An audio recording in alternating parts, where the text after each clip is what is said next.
अक़वाम मुत्तहिदा का कहना है कि पिछले हफ्ते से अफ़गानिस्तान और पाकिस्तान के दरमियान लड़ाई बढ़ने के बाद कम से कम 56 अफ़गान आम शहरी हलाक हो चुके हैं और 150 से ज़्यादा ज़ख्मी हैं, जबकि 1 लाख से ज़्यादा लोग बेघर भी हो चुके हैं।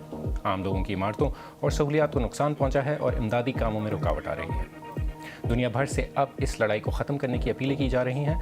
तुर्की के सदर रजब तैयब अर्दोगान ने दोनों मुल्कों के दरमियान सालसी की पेशकश की है। नेपाल के आम इंतखाबात में इब्तदाई गिनती से अंदाज़ा होता है कि गुलकार से सियासतदान बनने वाले बलिंदर शाह की पार्टी काठमांडू में तमाम हरीफों पर बरतरी हासिल किए हुए है।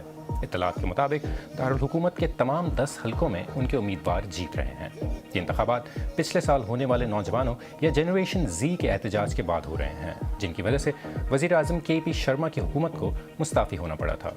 अभी तक सरकारी तौर पर हतमी नताइज का ऐलान नहीं किया गया है। और इंडोनेशिया ने ऐलान किया है कि वो 16 साल से कम उम्र बच्चों के लिए सोशल मीडिया इस्तेमाल करने पर पाबंदी लगाने जा रहा है। हुकूमत का कहना है कि ये फैसला online pornography, cyber bullying, online fraud और इंटरनेट की लत जैसे खतरात की वजह से किया गया है। मवासलात के वज़ीर ने कहा है कि ज़्यादा खतरे वाले डिजिटल प्लेटफॉर्म्स पर बच्चों के अकाउंट्स इस महीने के आखिर में बंद कर दिए जाएंगे। श्रीलंका ने अपने साहिल के करीब एक ईरानी बहरी जहाज़ को अपने कंट्रोल में ले लिया है। ये वाक़या उसके एक दिन बाद पेश आया जब अमेरिका ने इन्हीं पानियों में एक ईरानी जंगी जहाज़ को डुबो दिया था, जिसमें कम से कम 87 अफराद हलाक हुए थे।